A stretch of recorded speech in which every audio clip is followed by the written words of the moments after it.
Kadapa MLA మాధవిరెడ్డిపై TDP ముస్లిం మైనారిటీలు తిరుగుబావుట ఎగురవేశారు. కష్టపడ్డ పార్టీలో తగిన గుర్తింపు ప్రాధాన్యత లేకపోయిందని ఆవేదన వ్యక్తం చేశారు.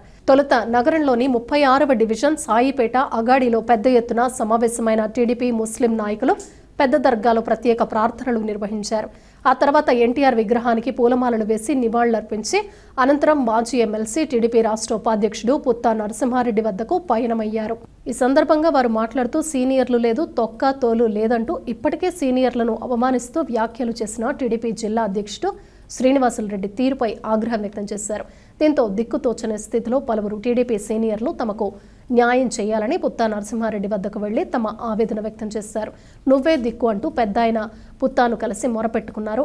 ఇదిలా ఉండగా కొద్ది రోజుల క్రితం 100 వాహనాల్లో దేవుని కడప నుంచి కమలాపురం వెళ్లి సీనియర్ నాయకుడు పుత్తా నరసింహారెడ్డిని కలిసిన టీడీపీ అసమ్మతి నేతలు తాజాగా పలు డివిజన్లకు చెందిన ముస్లిం నేతలతో కలిసి కడప రెడ్డెమ్మపై వ్యతిరేక స్వరం వినిపించారు. ఈ వ్యవహారం ఎంతకు దారితీస్తుందోనని నగర టీడీపీ వర్గాల్లో పలువురు చర్చించుకుంటున్నారు.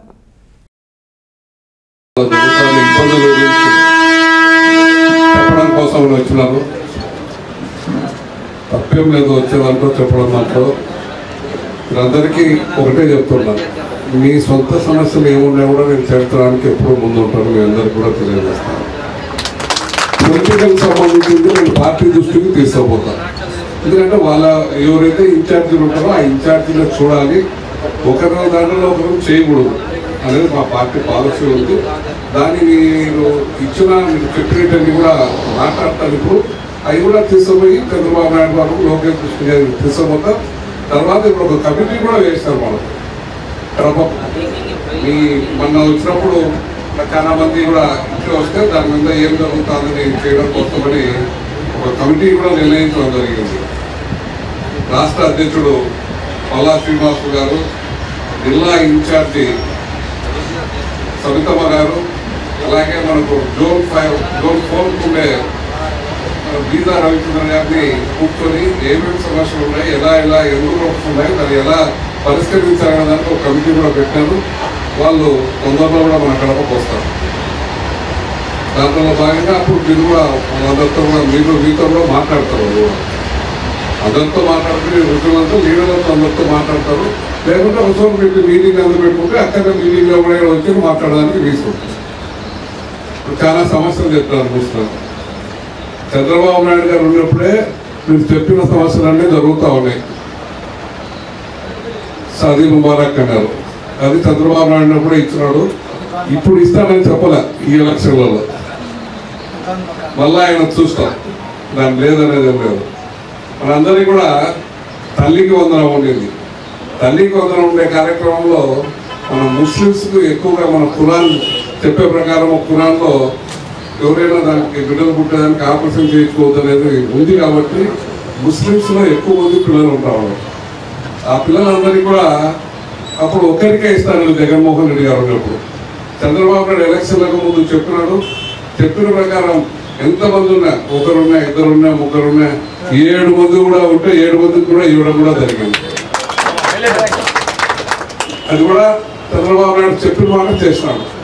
హజ్ హౌస్ గతంలో హజ్ హౌస్ గురించి మన వాళ్ళు కూడా కలబోర్డు పెట్టారా కలెక్టర్ ఆఫీస్లోనే అడిగినారు. నేనే చెప్పిన, అయ్యా మనకు ఉండేది కలెక్టర్ ఆఫీస్ విక్రయ స్థలంలో రోగులు పెట్టుకుంటే బాగుండదు.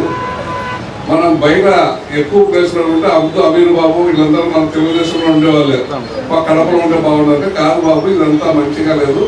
మనం ఎయిర్పోర్ట్ కూడా దగ్గరగా ఉంటుంది, ఎక్కడ దూరం కాకుండా ఎక్కువ స్థలం ఉంటే మనం ఉండే కొద్ది ఉంటే ఇప్పుడు కన్నా వచ్చే కాలంలో ఎక్కువ మంది హజ్జు పోవాలనేది ఉంటుంది. ఎక్కడికైనా కూడా ఆర్థిక పరిస్థితులు మెరుగుపడిన తర్వాత ఎవరికైనా హజ్జు పోవాలంటుంది. లేకుండా కూడా కష్టపడిన పోదామనే వాళ్ళు కూడా చాలా మంది ఉంటారు. వాళ్ళందరికీ కూడా సౌకర్యం కావాలంటే మనము అన్ని వెహికల్స్ పెట్టుకోవడానికి కానీ, అక్కడ భోజనాలు చేసేదానికి కానీ, అన్నిటికీ ఉండేదానికి కావాలని కూడా అప్పుడు చెప్పడం జరిగింది. సుమారు 30 కోట్లతో చేయడం జరిగింది.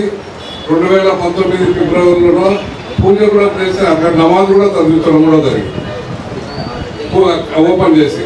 ఆ తర్వాత దాంట్లో ఏట్లో ఫర్నిచర్లు అవన్నీ కూడా దొంగలు తీసుకోవడం ఇవన్నీ చేస్తారు. దాని వల్ల ఇప్పుడు మేము కమిటీ నిర్ణయం చేసి దానికి తయారు చేయడానికి డబ్బులు సెలెక్ట్ చేయమని మంత్రి గారికి కూడా, ఫరూక్ గారికి కూడా నేను కూడా చెప్పడం జరిగింది, మన ఎమ్మెల్యే గారు కూడా చెప్పడం కూడా జరిగింది. తప్పకుండా చేస్తానని మన మంత్రి ఫరూక్ గారు కూడా చెప్పడం జరిగింది. ఇంకా స్కిల్ డెవలప్మెంట్ గురించి చెప్పాడు. తప్పకుండా మనకు కొప్పర్తిలో మంచి ఇండస్ట్రీగా తయారవుతారు. దానికి ఇప్పుడు ఉత్తరం వైపులో చేస్తూ ఉన్నారు. మీరందరూ కూడా ఎవరైనా పోతామంటే కదా మీరందరికీ దాంట్లో మాట్లాడడం కూడా జరుగుతుంది. అందరికీ ఎంతమంది వస్తారని కానీ వాళ్ళ దగ్గర ఖాళీలు ఉండేవి కూడా ఎక్కువ గార్మెంట్ షాప్లో ఒకటి పెద్దది జరుగుతూ ఉంది. దాంట్లో మన వాళ్ళు ఎక్కడికైనా పోతామంటే దాన్ని కూడా మేము మాట్లాడి చేపిస్తాం. దానికి ముందు కావాలంటే ట్రైనింగ్ ఇచ్చడానికి కూడా మన స్కిల్ డెవలప్మెంట్ సెంటర్స్ ఉన్నాయి. ఒక దానికే కాదు, ఎవరు దేనికి పనికి వస్తారో దానికి చేయించడానికి స్కిల్ డెవలప్మెంట్ సెంటర్ ఉంది. ఎవరికైనా ఎంతమందికైనా ట్రైనింగ్ ఇచ్చడానికి మీకు ఏర్పాటు చేస్తామని తెలియజేస్తాను. తప్పకుండా దానివల్ల కొప్పర్తిలో వస్తారు. దాంట్లో ఈరోజు కూడా మన ప్రధానమంత్రి నరేంద్ర మోడీ గారు సుమారు 2000 కోట్లతో దక్షిణం వైపు నుండే కొప్పర్తి ఇండస్ట్రీను డెవలప్ చేయడానికి 2300 కోట్లతో టెండర్లు కూడా పిలిచినారు. అది కూడా డెవలప్ చేస్తూ ఉన్నారు. అది ఈరోజు ప్రారంభోత్సవం చేస్తూ ఉన్నారు. ఇవే కాకుండా మనకు అన్ని సమస్యలు చెప్తా ఉన్నారు. ఏ సమస్య అయినా మనందరం కూర్చొని మాట్లాడుకొని పరిష్కారం చేసుకుంటూ ఉన్నాం. ఇబ్బంది ఏం లేదు. ఇప్పుడు మీరు అన్నారు ఈ పెళ్లికి కావాలి షాదీ ముబారక్ అని, తప్పకుండా దాన్ని కూడా మనం దృష్టికి తీసుకుపోతాం. చంద్రబాబు నాయుడు గారి దృష్టికి వచ్చేదానికి అందరికీ కూడా ఉంది. అది గతంలో ఇవ్వడం కూడా జరిగింది. గతంలో చెప్పకుండా కూడా 2014-19లో చంద్రబాబు నాయుడు గారు 50,000 కదా ఇచ్చేటప్పుడు 50,000 ఇచ్చినారు. దాన్ని 1,00,000 చేయాలని కూడా మేము చెప్పినాం. అయితే అన్నీ ఇస్తున్నాం, కొంత ఇబ్బందికరం ఉంటుంది, ఆర్థిక ఇబ్బంది ఉంటుంది. ఆర్థిక ఇబ్బంది వల్ల మనం చేయలేమేమో, మన దగ్గర ఉన్నప్పుడు చూసి చెప్తాం, ముందు హామీ ఇస్తే బాగుండాలని చెప్పడం కూడా జరిగింది. మనకు సూపర్ 6 అని 6 ఇచ్చినారు. 6లో ఇప్పుడు సుమారు 4 చేరడం జరిగింది. చెప్పనేది కూడా చాలా ఇచ్చాడు చంద్రబాబు నాయుడు గారు. మనకు ఎలక్షన్ సూపర్ 6లో మనకు ఎవరికైనా వితంతువులు కానీ ముస్లింలకు కానీ వీళ్ళందరికీ 3,000 ఇచ్చేది ఒకేసారి 4,000 ఇస్తామని అప్పుడు చెప్పలే. సూపర్ 6 లేవు. ఎలక్షన్ ముందు మామూలు మాటలు చెప్తున్నారు. అది మనకు ఎలక్షన్ అయిపోతేనే ఫస్ట్ నెల నుంచే ఇస్తా ఉన్నారు. 4,000 ఇస్తా ఉన్నారు. అప్పుడంతా 4,000 కాకుండా గతంలో ఇప్పుడు వికలాంగులు ఉన్నారు, వాళ్ళకి 6,000 ఇస్తా ఉన్నారు. వికలాంగులు కాకుండా మనకు వాళ్ళకందరికీ డయాలసిస్, కిడ్నీ జబ్బులు డయాలసిస్ చేసేందుకు 10,000 ఇస్తాడు. అది కూడా కాకుండా మంచానికి ఉండి పెరాలసిస్ కానీ ఇంకా ఒక జబ్బులు ఉండి మంచంలో వచ్చి లేని వాళ్ళకు వాళ్ళకు 15,000 రూపాయలు ఇస్తారు. గతంలో ఇస్తాను 3,000 రూపాయలే. చంద్రబాబు నాయుడు గారు ఇవన్నీ ముందు చెప్పకుండా కూడా మన సూపర్ 6 మనకు ఉందనుకుంటున్నాం. సూపర్ 6లో బస్సుల్లో ఫ్రీ అన్నారు, బస్సుల్లో బాగా తిరుగుతున్నారు. బాగున్న ఆటోలకు చెప్పలే. ఆటోలకు బస్సు వాళ్ళందరూ ఏం చెప్పారంటే మా దృష్టికి తీసుకెళ్తే మేము వాళ్ళ దృష్టికి తీసుకున్నాం. మన బస్సుల్లో ఫ్రీగా పెట్టిన ఆటో వాళ్ళకి జరగడం లేదంటే వాళ్ళకు కూడా ఇప్పుడు 10,000 ఇస్తున్నాం. ఇప్పుడు 15,000 ఇచ్చేసి వాళ్ళకు కూడా ఇబ్బంది లేకుండా చేస్తామని చెప్పడం కూడా జరిగింది. దాంతోపాటు అప్పుడు 10,000 ఇచ్చి ఈ పక్కన మళ్ళా ఫైన్ వేస్తా అన్నారు. ఇప్పుడు అట్లాంటి బెయ్యందని కూడా చెప్పడం కూడా జరిగింది. మా దగ్గర మీటింగ్ జరిపినప్పుడు మన కమలాపురం నియోజకవర్గంలో ఆర్టీఓకు పోలీసులకు అందరూ కూడా చెప్పినాం, ఆటో వాళ్ళ జోడికి ఎవరు మీరు పోవద్దు, వాళ్ళంతా చిన్నగా దాని మీద వచ్చి రోజు 500, 600 సంపాదించి వాళ్ళ కుటుంబాన్ని పోషించుకుంటారు తప్ప వాళ్ళకు మీరు మళ్ళా పట్టుకొని ఫైన్ వేస్తే ఇబ్బంది పడుతుంటే వాళ్ళ మైక్లో కూడా చెప్పించారు. మేము చెయ్యం కమలాపురం నియోజకవర్గంలో మీరు రాలేదు, కానీ వచ్చినప్పుడు దీని మీద ఆటో వాళ్ళకు డబ్బించడం ఆ రోజు చెప్పడం కూడా జరిగింది. వాళ్ళకు రైతులకు ట్రాక్టర్లకు కూడా ఏడంటే పట్టుకొని ఫైన్ వేస్తా అంటే అటు ట్రాక్టర్లకు కానీ ఆటోలు కానీ మీరు పట్టుకోవద్దు, పెద్ద పట్టుకోండి, మాకు ఎలాంటి ఇబ్బంది లేదని కూడా చెప్పడం కూడా జరిగింది. వాళ్ళు ఇష్టపడితేనే ఏ వార్డులో కానీ ఏ పల్లెలో కానీ ఏ బూత్లో కానీ పంచాయతీలో కానీ వాళ్ళు ఇష్టపడితేనే చేస్తుంటాం తప్ప మేము వాళ్ళు ఇష్టపడకుండా ఏ ఒక్క ఊర్లో కూడా వాళ్ళకి వ్యతిరేకంగా ఊర్లో మనకు మొదటి నుంచి చేస్తున్న కాకుండా వాళ్ళు వ్యతిరేకించకుండా ఉంటేనే చేర్చుకుంటాం. వాళ్ళు వ్యతిరేకించి వస్తే ఎంత పెద్ద లీడర్ వచ్చినా కూడా మేము చేర్చుకోవడం లేదు. అది చేస్తేనే కొంత మంచిది. ముందు చేసిన వాళ్ళతో నష్టపోరు. కమిటీ చేసినప్పుడు కమిటీ వాళ్ళందరూ కూడా మీ దగ్గరకు వచ్చేసి ఒక్కొక్కరి దగ్గరికి కాదు కానీ ఒక చోట మీటింగ్ పెట్టి మీతో అందరితో మాట్లాడడం కూడా జరుగుతుంది. ఇవే కాకుండా ఇంకా ఏంటైనా ఉంటే ఏదైనా చెప్పాల్సింది ఏంటో అడిగినట్టు ఉంటే చెప్తాం. ఇప్పుడే మన కడప నగరంలో మన కడప పెద్ద దర్గాలో మైనార్టీ తెలుగుదేశం పార్టీ సీనియర్ నాయకులు మహబూల్లా గారి ఆధ్వర్యంలో రాష్ట్ర తెలుగుదేశం పార్టీ ఉపాధ్యక్షులు పుత్త నరసింహారెడ్డి గారిని కలిసి మైనార్టీల సమస్యలు చెప్పుకుంటున్నాము. కడప నగరంలో తెలుగుదేశం పార్టీ ఎన్నో ఏళ్ల నుంచి సేవలు చేసి పార్టీ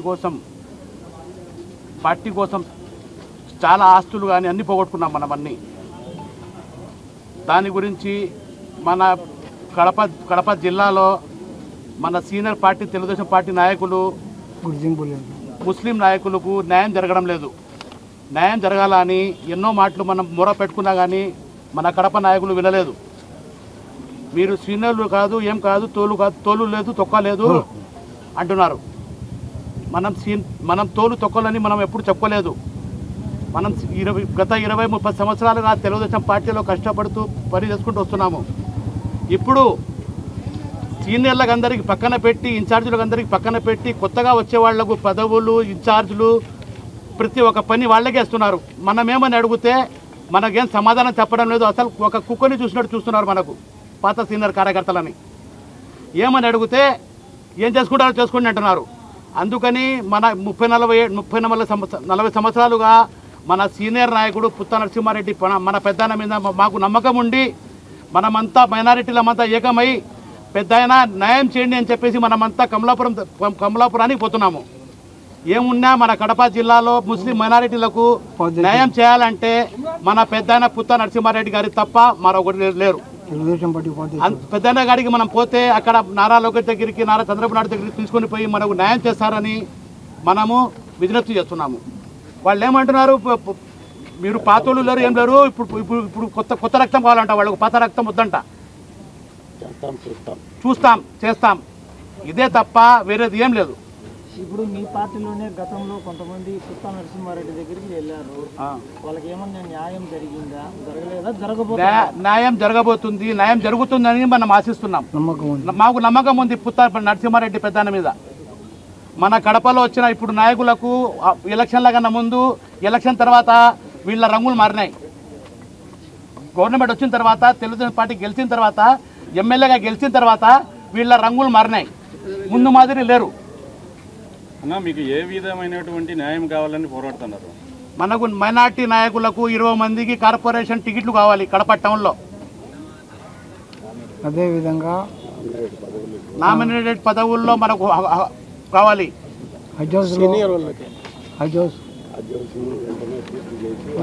మన కడప టౌన్లో హజ్ హౌస్ నిర్మించినారు, గాలికి వదిలేసినారు.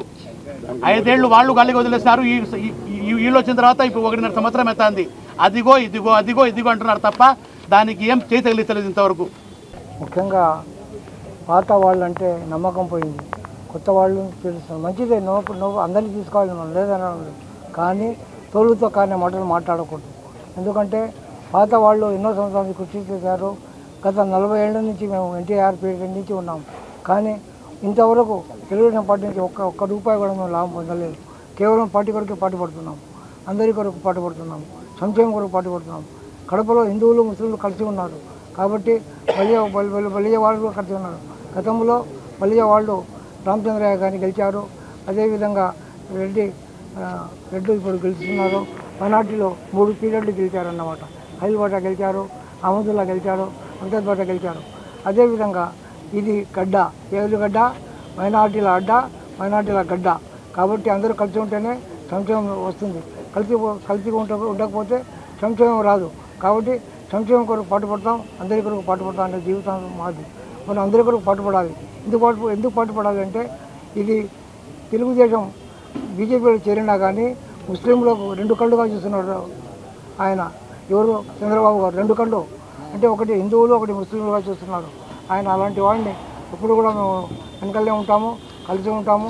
ఇప్పుడు కూడా తెలుగుదేశాన్ని విడిపోమని చెప్పుకుంటూ కడపను శాశ్వతంగా మనం మైనార్టీలను, హిందువులను కలుపుకొని పోవాలని పని చేసుకుంటున్నాము.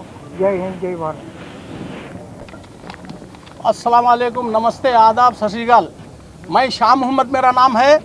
तेलुगु देशम पार्टी में जब से तेलुगु देशम स्टार्ट हुआ उस टाइम से मैं कार्यकर्ता का काम कर रहा हूँ मैं। और उसके बाद मेरे को चंद्रबाबू नायडू साहब जो है TNTUC प्रेसिडेंट दिए थे और मैं इधर आके 4 यूनियन प्रेसिडेंट बना था और आके कारपोरेटर 39 डिवीज़न में दो टाइम कारपोरेटर को इलेक्शन में खड़ा था। एक टाइम आके खाली 70 वोट से हारा था मैं, और अभी सेकंड टाइम पे 100 चेंज से हारे हैं। लेकिन फिर भी इतना सीनियर मैं तेलुगु देशम में काम कर रहा हूं, लेकिन आज के दिन हमको पूछने वाले कोई नहीं है। हम इलेक्शन के टाइम पे तेलुगु देशम के लिए काम करें। वो MLA जो हमारे क्या श्रीनिवास रेड्डी साहब हैं, उनको मैं बोला हमारे मौचमपेट में 2 टाइम मैं इलेक्शन में खड़ा हूँ, वहाँ का मेरे को जो है खाली ऊपर मेरे को काम करने के लिए परमिशन दो, जो लोग आप इंचार्ज बनाए रहने दो, लेकिन मेरे को आके जो है उधर काम करने के लिए మీరు పైన తిరగండి అన్నారు। నేను పైన కడప అంతా తిరిగి టీడీపీకే ఓట్ వేయించినాము, కానీ మనం పోతే ఏం పట్టించుకోలేదు। ఒకే ఒక టైం పోయినాను, ఎలక్షన్ గెలిచినాక ఏం మాట లేదు। ఎవరైతే ఏరియాలో పని చేస్తా ఉన్నారో ఆలోచన చేసి వాళ్ళకి ఎవరు చేస్తారు ఎవరు చేయరు, ఎవరికి ఓటు ఉంది ఎవరికి లేదు, నాకు పర్సనల్ ఓటు ఉన్నాయి। ఈ టైం కూడా ఖచ్చితంగా నేను కార్పొరేటర్కి పోటీ చేశాను 39 డివిజన్లో। పుత్త నరసింహారెడ్డి అన్న ఎప్పుడో నుంచి కాదు, ఎప్పుడో నుంచి టీడీపీలో వచ్చినారు, అప్పటి నుంచి మేము కలిసిమెలిసి ఉన్నాము। ఎవరికి మైనారిటీస్కి ఏం జరిగితే కూడా ఎక్కడ పని ఉంది ఏముంది ఎవరైనా అన్న నాకు ఇట్లా అంటే పాయా నేను ఫోన్ చేస్తా, పాయా నేను వస్తానని పుత్త నరసింహారెడ్డి సాబ్కి ఎందుకు ఈ కడప టౌన్లో కడప సిటీలో ఎక్కడైనా ఎందుకు పేరు ఉందంటే ఎవరు పోతే కూడా రండి కూర్చోండి ఏం విషయమని అడుగుతారు। అందుకే మేము ఈరోజు పుత్త నరసింహారెడ్డి సాబ్కి పోయి మేము ఒక అప్లికేషన్ ఇస్తున్నాం, చంద్రబాబు నాయుడుతో కలిసాలని మన లోకేష్ సార్తో కలిసాలని అతను టైం తీసుకుని మాకు చెప్తే మేము పోయి అక్కడ మాట్లాడతాం। Thank you. వాళ్ళు చెప్తా ఉన్నాం కదా, ఫస్ట్లోనే ఎలక్షన్లోనే కొత్తలకు వీధిలో పెట్టేస్తే మన పాత వాళ్ళకి ఏం జవాబీ లేదు, ఆ టైం జవాబీ లేదు। అంత పైన నేను వాటిలో ఉన్నాం, మీరు కనుకోండి 39 డివిజన్లో ఏం ఓటు రాలేదు, ఎందుకు నాకు అడిగినారు। ఏం భయ్ ఇప్పుడు నాకైతే పైన తిరుగు అన్నారు, ఈ ఏరియాకి చేయని చెప్పలేదు, నేను పైన తిరుగుతా ఉన్నాను। అట్లా మీకు చెప్తే మేము ఎందుకు వేయాలని ఓటు అక్కడ పడలేదు। 39 డివిజన్లో మీరు చూసుకుంది ఎన్ని ఓటు పడినాయి। ఈరోజు ఈ ప్రపంచంలో ఈ దేశంలో ఈ కడప జిల్లాలో ఉన్న పెద్ద దర్గాకు ఎంత గొప్ప పేరుండదో, ఈ కడప నియోజకవర్గంలో కూడా మైనార్టీలకు అంత ప్రాముఖ్యత ఉండాలి। ఈ కడప నియోజకవర్గంలో మైనార్టీలు లేనిదే ఏ పార్టీ కూడా ఏ రాజకీయ పార్టీ కూడా మనుగడ లేదు। మైనార్టీలు ఎవరికైతే ఏ పార్టీకి అయితే సపోర్ట్ చేస్తారో ఏకంగా వాళ్ళు ఖచ్చితంగా ఎమ్మెల్యేగా గెలుస్తారు, ఎంపీగా కూడా గెలుస్తారు। కానీ ఈనాడు మైనార్టీలకు నమ్మకం చెప్పి మేము మీ అంటే ఉంటాము, మీ అభివృద్ధి కృషి చేస్తామని గెలిచిన తర్వాత మైనార్టీలను మోసం చేయడం ఇది మంచి పద్ధతి కాదు। మీరు మోసం చేయడమే కాక ఎవరైతే సీనియర్ కార్యకర్తలు ఉన్నారో ఆ కార్యకర్తలను కుక్క కన్నా హీనంగా మాట్లాడడం ఇది మీకు భావ్యం కాదు।